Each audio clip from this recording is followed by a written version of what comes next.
Assalamualaikum warahmatullahi wabarakatuh. Alhamdulillahilladzi hadana lihada wa ma kunna linahtadiya laula an hadanallah. Ashhadu an la ilaha illallah wahdahu la syarikalah wa ashhadu anna sayyidana Muhammadan abduhu wa rasuluh. Allahumma salli wa sallim ala sayyidina Muhammadin wa ala alihi wa ashabihi ajma'in. Subhanaka la ilma lana illa ma 'allamtana innaka antal alimul hakim. Rabbi shrah li sadri wa yassir li amri wahlul 'uqdatam min lisani yafqahu qawli, amma ba'du. Faqad qala Allah ta'ala fi kitabihil karim, a'udzu billahi minasyaitonir rajim. Syahrul Ramadan alladzi unzila fihi al-Qur'an hudan lin-nas wa bayyinatin minal huda wal furqan. Wa qala an-nabiy sallallahu alaihi wasallam, man shalla al-isya fi jama'ah fa ka'annama qama nisfal lail wa man shalla subha fi jama'atin fa ka'annama qama al-laila kullah. Hadirin hadirat, shaimin shaimat jamaah Masjid Jami' Al-Mubarakah yang dirahmati Allah. Alhamdulillah, kita panjatkan syukur kehadirat Allah subhanahu wa ta'ala yang hingga hari yang ke-20 ini Allah masih karuniakan kita nikmat sehat walafiat. Allah masih mudahkan langkah kita untuk hadir ke tempat ini melaksanakan ibadah salat subuh berjamaah. Dan juga Allah mudahkan kita semuanya, Allah berikan kekuatan kepada kita untuk meneruskan i'tikaf di masjid ini. Kita jadikan duduk kita pada pagi hari ini menjadi duduk yang lebih bermanfaat dan lebih berkualitas. Dan kita pulang ke rumah insyaallah mudah-mudahan membawa ilmu yang bermanfaat juga, yang lebih menambah semangat kita dalam beribadah pada bulan yang mulia ini. Hadirin jamaah yang dirahmati Allah, tanpa terasa kita sudah masuk pada hari yang ke-20 dari bulan suci Ramadan. Ada juga yang anggap ini hari yang ke-21. Artinya setiap hari, setiap malam adalah malam ganjil. Dan biasanya di mana-mana turnamen bola, contoh Piala Dunia, itu biasanya yang rame di awal apa di akhir biasanya? Yang rame di akhir. Kalau di awal itu baru penyisihan. Maka seharusnya untuk urusan akhirat juga kita harus lebih getol dari itu. Toh untuk urusan dunia yang di akhir itu yang dicari-cari, Pak.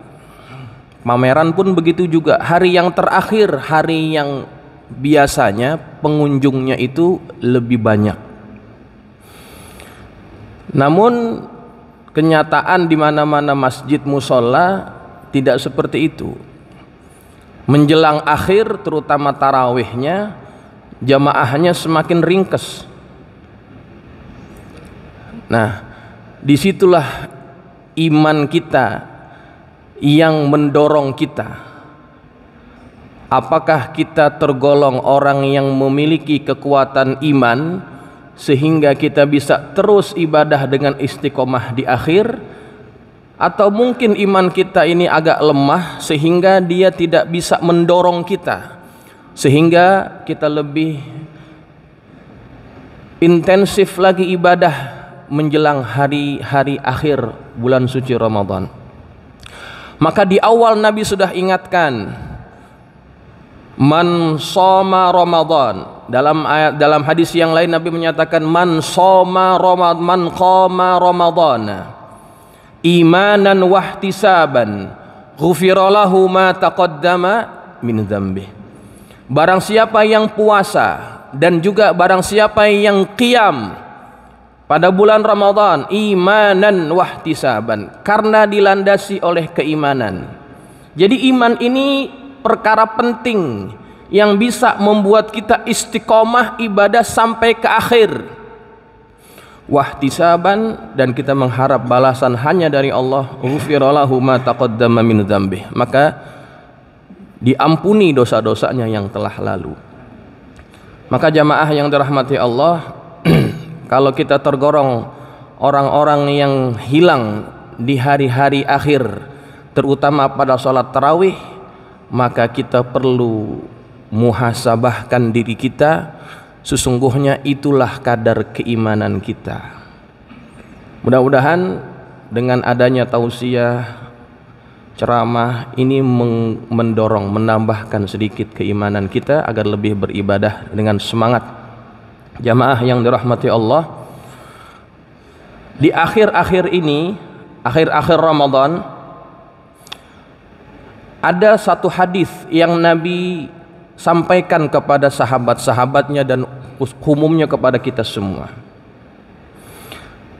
Nabi katakan, taharrau lailatal qadri fi ashril awakhir min Ramadan. Dalam hadis yang lain, dalam riwayat yang lain, iltamisu lailatal qadri fil ashril awakhir min Ramadan.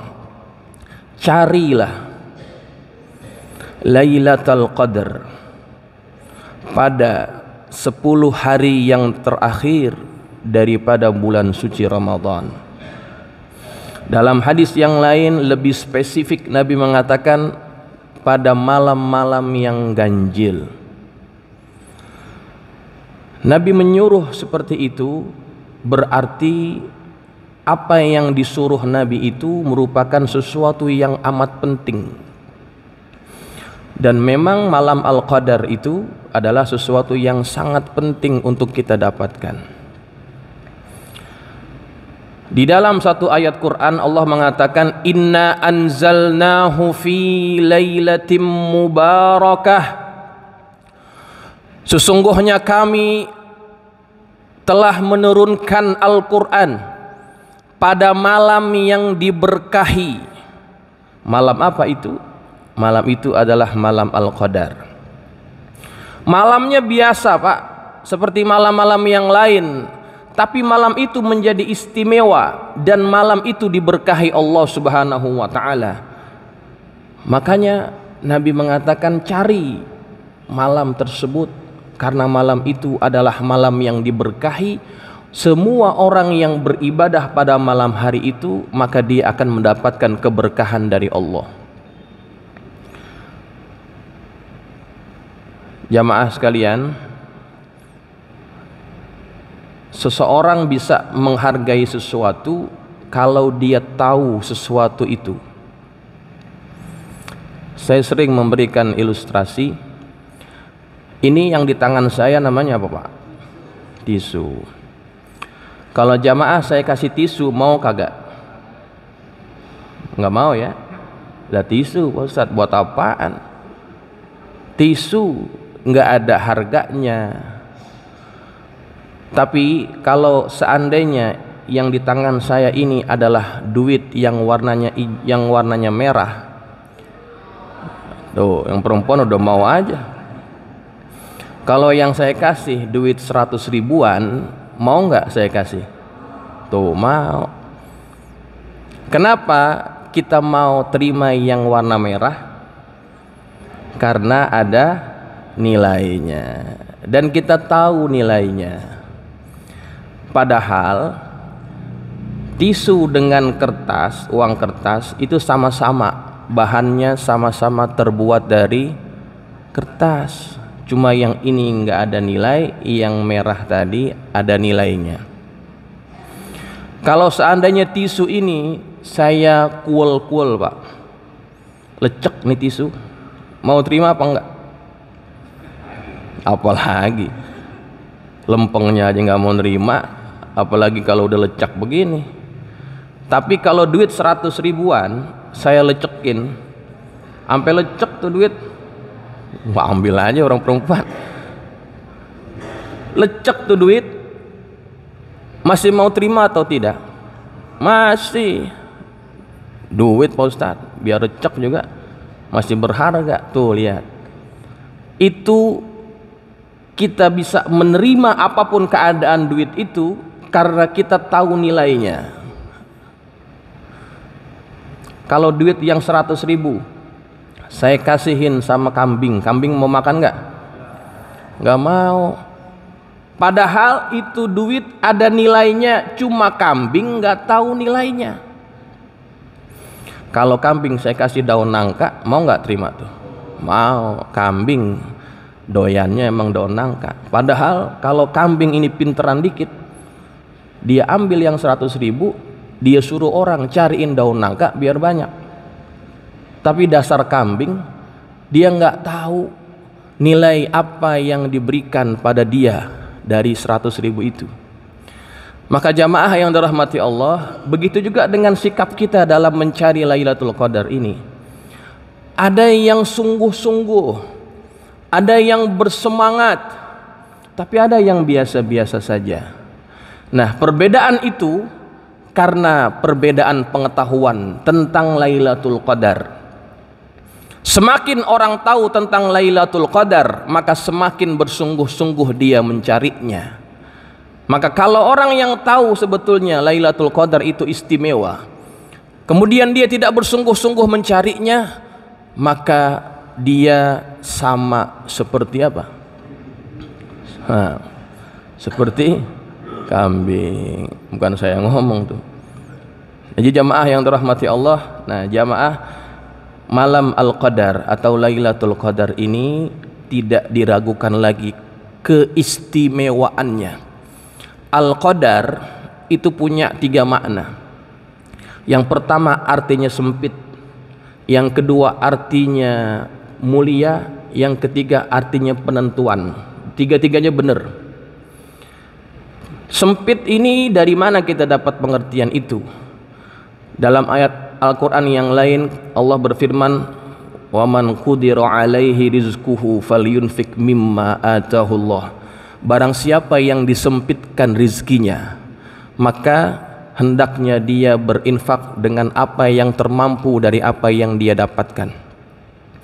Qudira di situ artinya sempit. Malam Al-Qadar dia disebut dengan juga malam yang sempit. Kenapa sempit?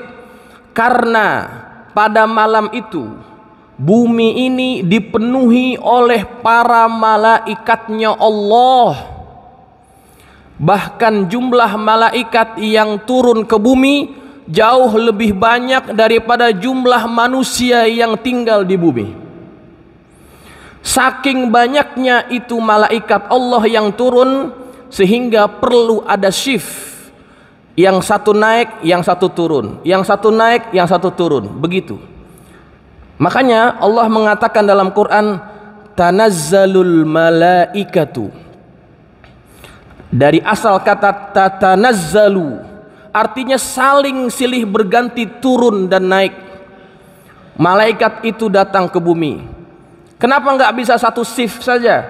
Karena begitu banyak malaikat yang turun, sehingga bumi ini menjadi sempit. Cuma kita nggak bisa lihat, Pak. Itu makna yang pertama, yaitu Al-Qadar adalah malam yang sempit. Kemudian jamaah yang dirahmati Allah, yang kedua, malam itu disebut dengan malam Al-Qadar yang bermakna kemuliaan. Dia jadi mulia karena malaikat yang turun ke bumi itu bukan malaikat yang biasa-biasa. Yang turun ke bumi adalah Sayyidul Malaikah, penghulunya para malaikat. Dia yang memimpin pasukan malaikat untuk turun ke bumi, sehingga malam itu menjadi malam yang mulia. Yang ketiga, makna Al-Qadar itu penentuan. Pada malam itulah Allah menentukan takdir hambanya. Yufraku kullu amrin hakim. Allah akan tentukan nasib kita. Kalau malam nisfu Sya'ban adalah malam pergantian kitab dan buku amalan, maka malam Al-Qadar adalah malam penentuan bagaimana setahun ke depan nasib kita. Makanya jamaah yang dirahmati Allah, tidak ada cara lain yang kita bisa contoh dalam rangka mencari malam Al-Qadar melainkan kita mencontoh Nabi sallallahu alaihi wasallam. Nabi kita Muhammad sallallahu alaihi wasallam, beliau dikatakan oleh Sayyidatuna Aisyah, sikap beliau dalam beribadah, terutama pada malam 10 hari yang terakhir daripada Ramadan. Kata Nabi, kata Aisyah, kana Rasulullah sallallahu alaihi wasallam yajtahidu fil ashril awakhir ma la yajtahidu fi ghairihi. Nabi lebih bersungguh-sungguh pada hari 10 hari yang terakhir daripada bulan Ramadan dibandingkan hari-hari yang lainnya. Ai qaza ahlahu, dia akan bangunkan istrinya. Wa shadda mi'zarahu, Nabi akan kencangkan kainnya. Maknanya adalah Nabi tidak mencampuri istrinya. Ustaz, bukan bercampur dengan pasangan itu ibadah juga. Ya, itu memang ibadah. Tapi ibadah yang ini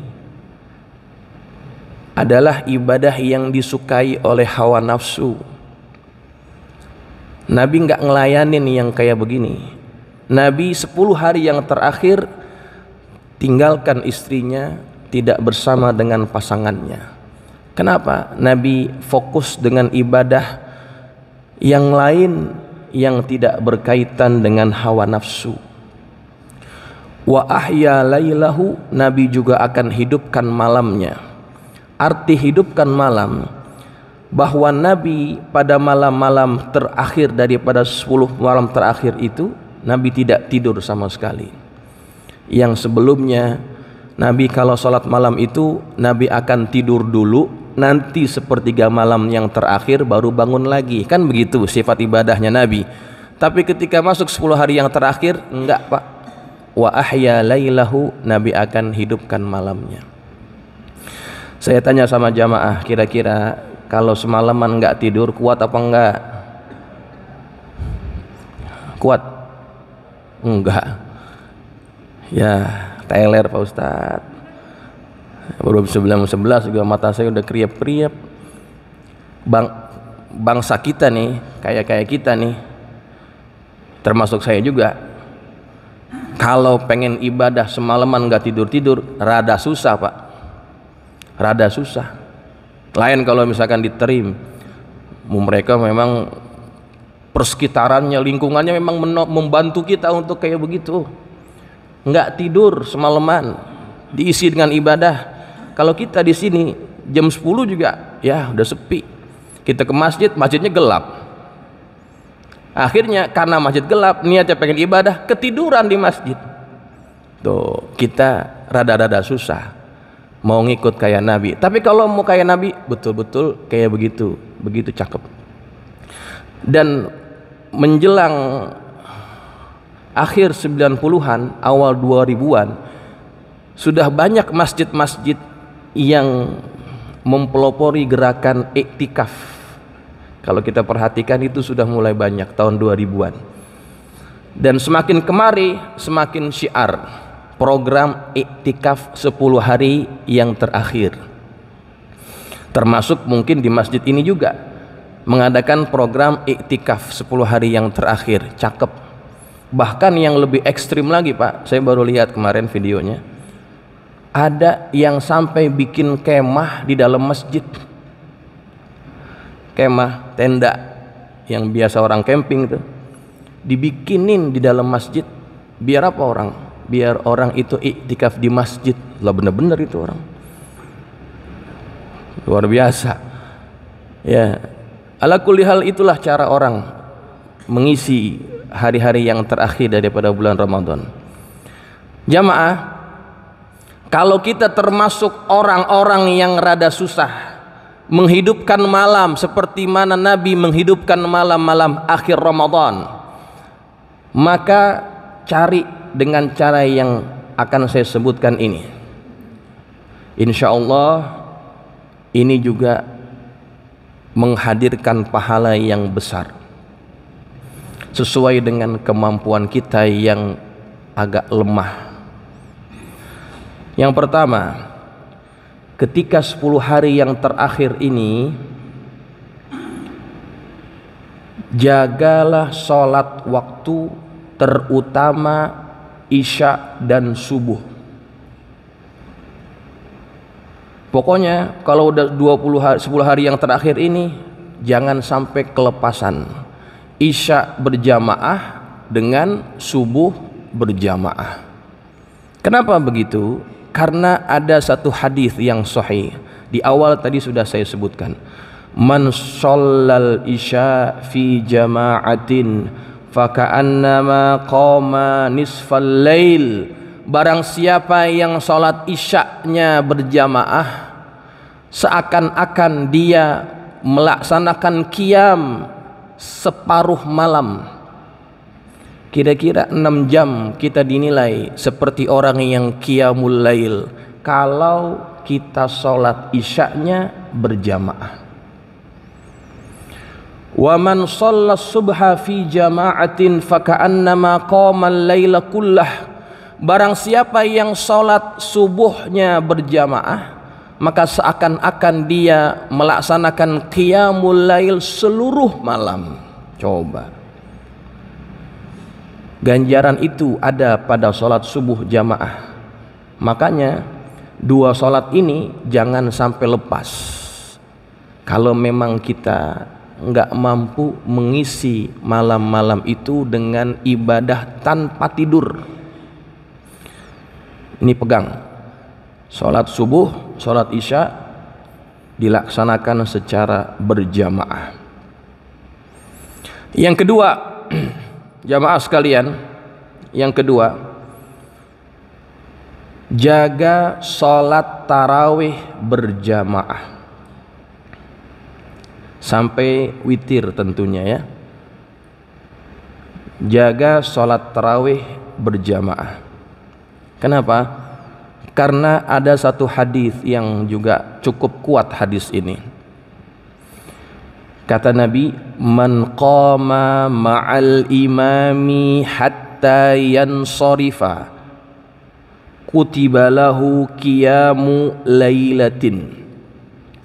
Barang siapa yang melaksanakan qiyam bersama imam, maka akan dicatatkan baginya pahala qiyam 1 malam suntuk.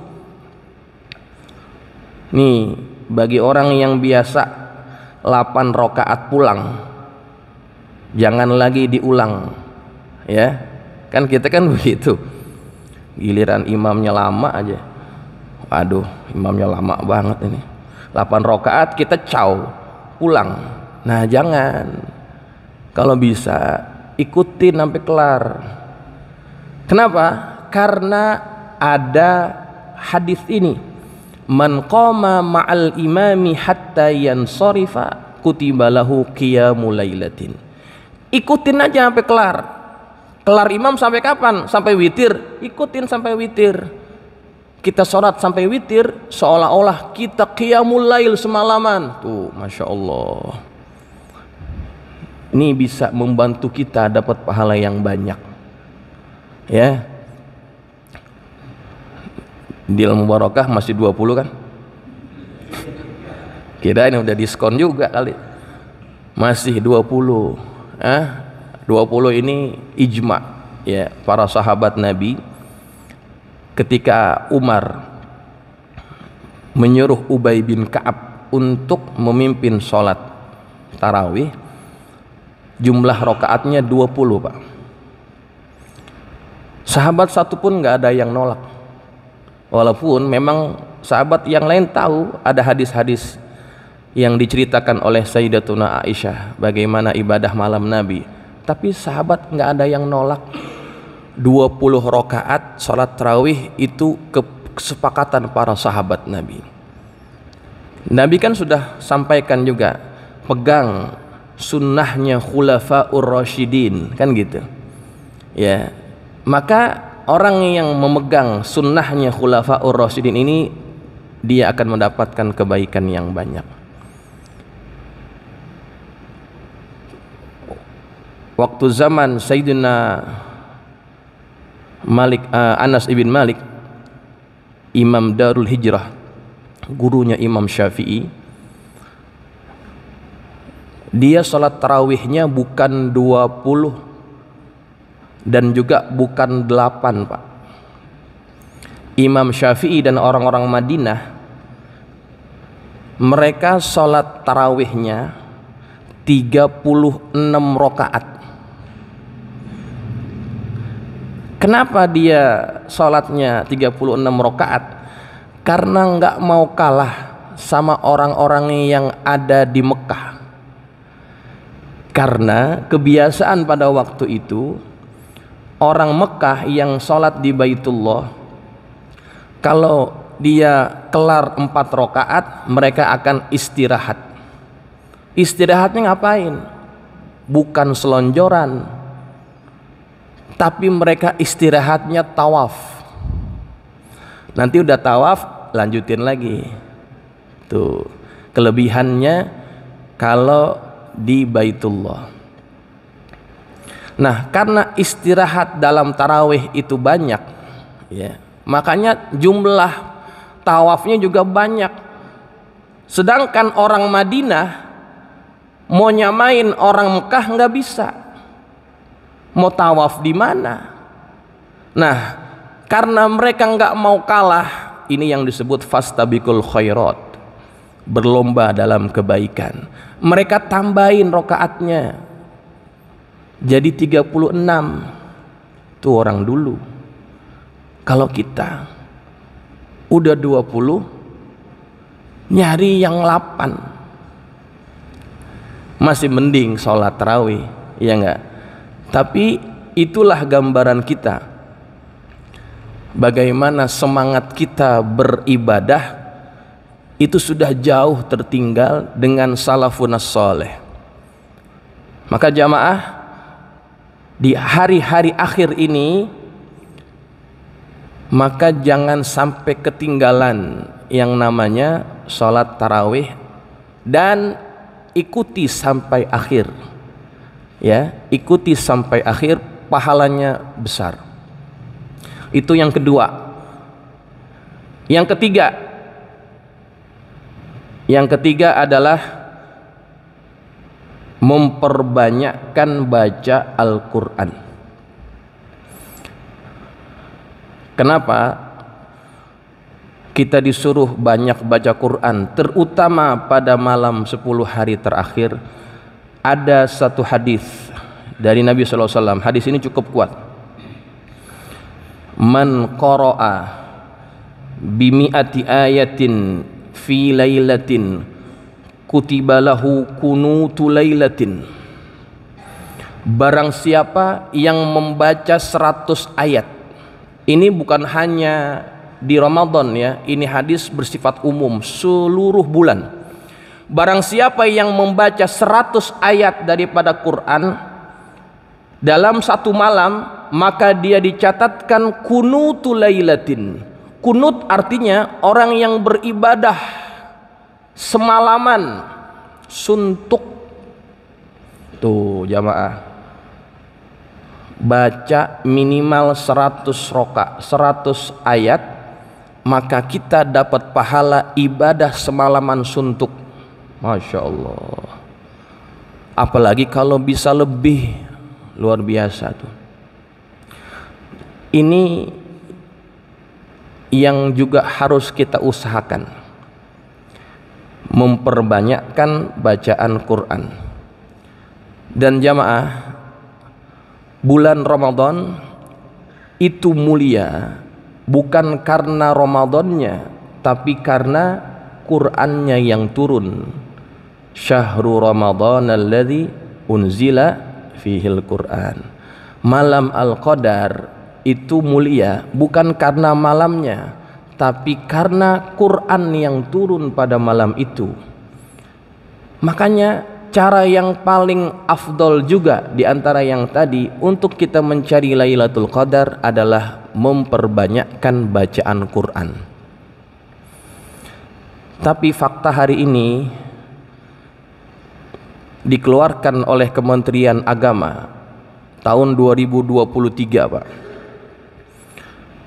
Penduduk muslim di Indonesia yang notabene paling banyak sedunia, ternyata yang nggak bisa baca Al-Quran adalah sebesar 65%. nggak bisa baca Quran alias buta huruf Al-Quran.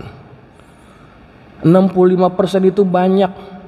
Kalau jumlah muslim di Indonesia 230 juta, berarti yang nggak bisa baca Quran itu ratusan juta jumlahnya. Fakta. Dan rasa-rasanya di antara yang 65% itu ada di sini. Betul nggak? Cek aja Pak, di mana-mana taklim. Kalau taklimnya taklim umum kayak begini, ini rada mendingan yang hadir banyak. Tapi kalau taklim Quran, coba dah tanyain, yang datang dikit tapi banyak? Dikit. Kenapa yang datang dikit? Apakah udah pada bisa? Enggak. Kebanyakan enggak bisa baca Quran. Mau belajar udah terlanjur malu, tua-tua nggak bisa baca Quran, kan faktanya begitu ya. Nah jamaah, kalau kita termasuk golongan orang yang masih belum bisa baca Quran sampai detik ini, kita harus bertekad kuat, kita harus bisa baca Quran secepatnya, karena Allah akan tanyakan kita. Allah akan minta pertanggungjawaban dari kita semuanya. Di antara yang Allah akan tanyakan kepada kita adalah umur yang Allah kasih. Di dalam satu hadis Nabi mengatakan, la tazulu qadama 'abdin yaumal qiyamati hatta yus'ala an arba'. Tidak akan bergerak dua kaki seorang hamba pada hari kiamat sehingga akan ditanyakan kepada dia tentang 4 perkara. Di antara yang 4 itu Allah akan tanyakan an umrihi fima afnah. Allah akan tanyakan kepada seorang hamba pada hari kiamat tentang umur yang Allah berikan kepada mereka. Untuk apa saja mereka menghabiskan umur mereka itu. Seandainya ada orang yang dikasih umur hidup di dunia sampai 70 tahun, tapi ketika dia mati masih nggak bisa baca Al-Quran, kira-kira jawaban apa yang akan diberikan kepada Allah ketika Allah tanya, umurmu buat apa saja? Sedangkan Quran gak pernah kamu bisa baca. Pikirin keadaan itu jamaah. Padahal Allah kasih kita waktu 24 jam sehari. Dalam seminggu artinya kita punya waktu 168 jam. Masa 2 jam saja kita gak bisa sisihkan waktu untuk belajar Quran? Apakah kita akan beralasan sibuk, banyak urusan? Allah dengan mudahnya akan menunjuk hambanya yang sibuknya juga mungkin lebih sibuk dari kita, kayaknya lebih kaya dari kita, tapi tetap akrab dengan Quran. Siapa yang akan Allah tunjuk? Allah tinggal tunjuk di antaranya Sayyidina Utsman. Nih, saya punya hamba namanya Utsman ibn Affan. Dia jutawan, dia usahawan, dia orang kaya raya. Kekayaan kita sama Utsman kira-kira lebih banyak siapa? Tentunya banyakkan Utsman. Bahkan Utsman itu adalah pemimpin, kita bukan. Tapi rasanya alasan kita kebanyakan Pak, sampai nggak sempat baca Al-Quran. Sedangkan Utsman dia disibukkan dengan urusan yang begitu luar biasa, tapi ketika beliau wafat maka Quran yang ada di hadapan dia sedang membaca Al-Quran, saking cintanya Utsman kepada Al-Quran. Allah tinggal tunjuk tuh.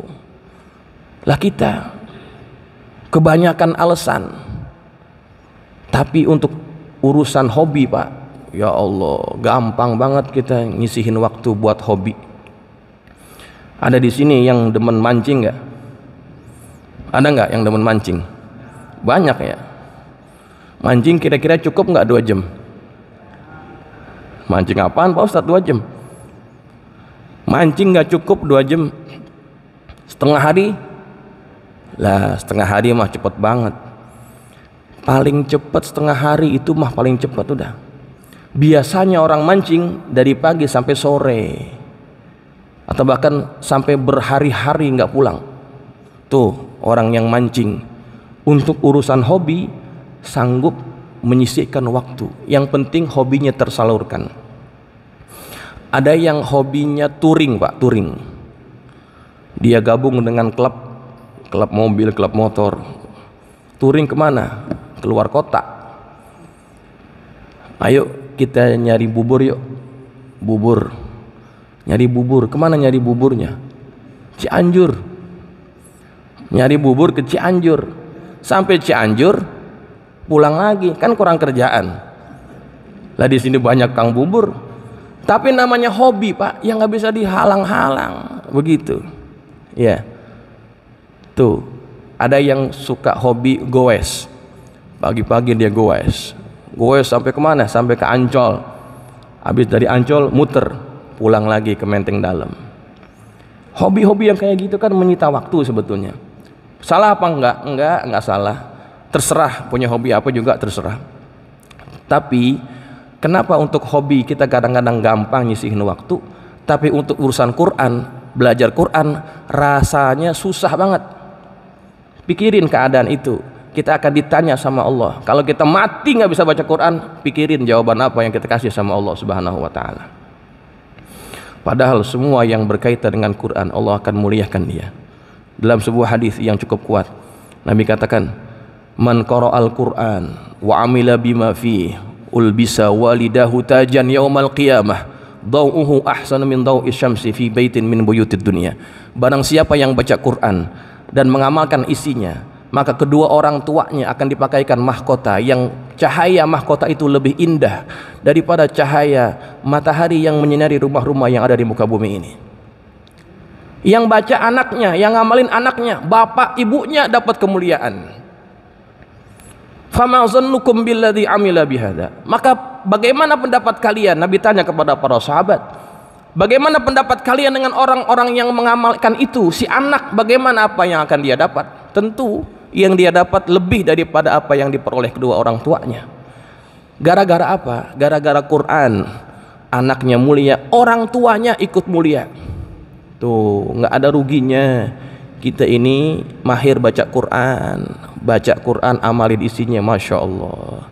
Dan itu cara kita mendapatkan ganjaran yang besar. Itu yang ketiga. Yang keempat, udah bunyi ya? Udah syuruk. Saya panjangin biar nanti bisa langsung sholat isyraq. Kalau kata Syekh bin Bas 12 menit dari isyraq. Kata Habib Zain 16 menit. Kalau kata Habib Abdul Qadir Bilfaqih lebih lama lagi, 21 menit. Ala kulli hal itu perbedaan pendapat. Kita ambil yang mana? Yang 12, 16, 21. Biasanya nyari yang pendek biasanya.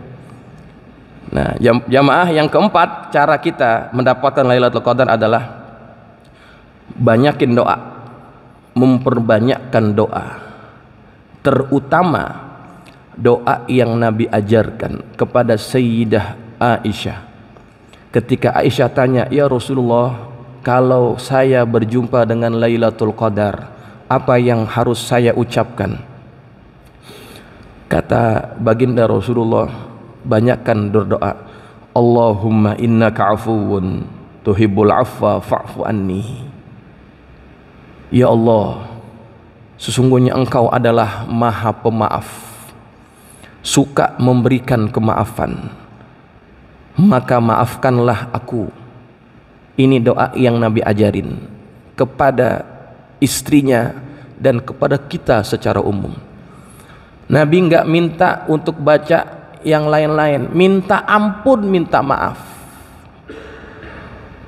Karena Allah sangat menyukai seseorang yang minta ampun dan minta maaf kepada dirinya.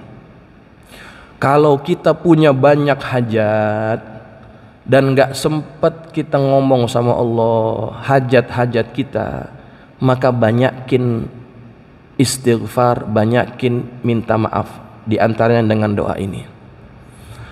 Kalau hidup kita sempit kayaknya, banyak kesulitan yang kita hadapi, maka banyakin baca doa ini. Di dalam Al-Quran Allah sudah membuktikan dari kisah Nabi terdahulu, ketika ada Nabi yang dihimpitkan dengan kesempitan karena sebab kesalahannya. Di antaranya adalah Nabi Allah Yunus alaihi salam. Ketika dia tinggalkan kaumnya, lantaran kaumnya ini adalah kaum yang tidak mau mendengarkan ajakan Nabi. Nabi Yunus secara manusiawi, dia meninggalkan kaumnya karena marah. Wa dhannuni idh dhahaba mughadiban wa zanna allan naqdir alaih. Dan ingatlah ketika Zunnun, yakni Nabi Yunus alaihissalam, meninggalkan kaumnya dalam keadaan marah, dan dia menyangka perbuatannya itu tidak menyebabkan hidupnya jadi sempit. Ternyata setelah Nabi Yunus melakukan kesalahan itu, yang menjadi tanggung jawabnya untuk membimbing umatnya ditinggalkan. Maka kemudian Nabi Yunus yang kita tahu apa? Ditelan oleh ikan. Saya nggak mau detailkan cerita itu. Ditelan oleh ikan. Padahal ini kaum, ketika Nabi Yunus pergi, mereka lihat awan hitam memayungi kampung mereka. Mereka ketakutan. Mereka membayangkan, wow, mungkin waktu azab Allah akan segera turun. Kami mau taubat. Mana Yunus? Kami minta bimbingan dia. Dicari Nabi Yunus nggak ketemu. Karena Nabi Yunus sudah kabur, meninggalkan kaumnya. Nabi Yunus akhirnya disempitkan hidupnya karena apa yang telah dia lakukan itu. Ini satu kaedah, Pak. Setiap orang yang melakukan kesalahan, maka akan ada sesuatu yang menimpa dirinya. Apa yang menimpa dirinya? Kesempitan. Orang kalau rasanya hidupnya susah, coba pikirin dosa apa yang kita lakuin. Dan ketika Nabi Yunus berada dalam kesempitan itu, fanada fiz zulumat, Nabi Yunus berdoa kepada Allah dalam kegelapan-kegelapan. Zulumat di situ pakai isim jamak. Jamak itu minimal 3. Kegelapan apa yang dialami oleh Yunus? Kegelapan perut ikan, kegelapan lautan. Karena ikan yang besar itu biasanya dia nggak main di atas, dia main di mana? Di lautan dalam. Gelap. Kemudian kegelapan apa yang dialami oleh Yunus? Kegelapan malam. Nggak enak, Pak. Gelap itu nggak enak. Dia minta sama Allah, munajat sama Allah. Apa munajatnya? La ilaha illa anta subhanaka inni kuntu minaz zalimin. Enggak macem-macem, dia cuma minta ampun. Maka apa yang terjadi kepada Nabi Yunus? Allah kemudian suruh makhluknya ini, yaitu ikan yang besar, ikan Nun, melontarkan Yunus keluar sehingga Nabi Yunus selamat. Enggak pakai ngomong, ya Allah selamatin saya, ya Allah kembalikan saya ke bumi, ke dunia. Enggak, dia cuma minta ampun sama Allah, selesai urusannya. Makanya itulah kenapa Nabi suruh banyak doa, baca doa ini, Allahumma innaka afuwun tuhibbul afwa fa'fu anni. Sambil kita pikirin dosa apa yang kita buat sama Allah. Kelar itu, insya Allah hidup kita lebih lapang, lebih tenang lagi. Jamaah yang terakhir, yang kelima, setiap malam sebelum kita melaksanakan ibadah pada malam-malam 10 hari akhir ini, jangan lupa mandi, Pak. Mandi pakai baju yang cakep, pakai minyak wangi. Lailatul Qadar itu ibarat tetamu agung. Kalau tetamu yang sifatnya duniawi datang ke tempat kita, kita akan pakai pakaian yang terbaik. Maka bagaimana dengan tamu agung ini? Maka di antara adab kita dan kita berpeluang mendapatkannya adalah mandi sebelum kita pergi ke masjid, dan pakailah pakaian yang terbaik dan pakai harum-haruman. Itu adab. Insya Allah dengan 5 poin ini kita akan dapatkan juga Lailatul Qadar dengan kemampuan kita yang terbatas. Yang pertama, saya ingetin lagi, jaga sholat wajib, terutama subuh dan isya jamaah. Kedua, jaga sholat tarawih, selesain sampai akhir bersama imam. Yang ketiga, banyakin baca Quran. Yang keempat, banyakin doa, terutama Allahumma innaka afuwun tuhibbul afwa fa'fu anni. Yang kelima, mandi pakai baju yang cakep, kemudian kita pakai minyak wangi.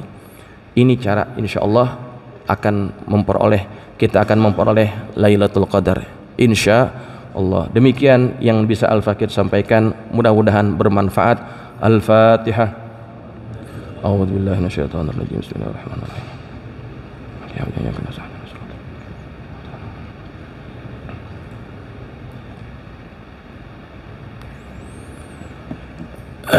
Bismillahirrahmanirrahim. Alhamdulillahirabbil alamin. Allahumma shalli ala sayidina Muhammadin wa ala ali sayidina Muhammad. Allahumma anfa'na bima 'allamtana wa 'allimna ma yanfa'una.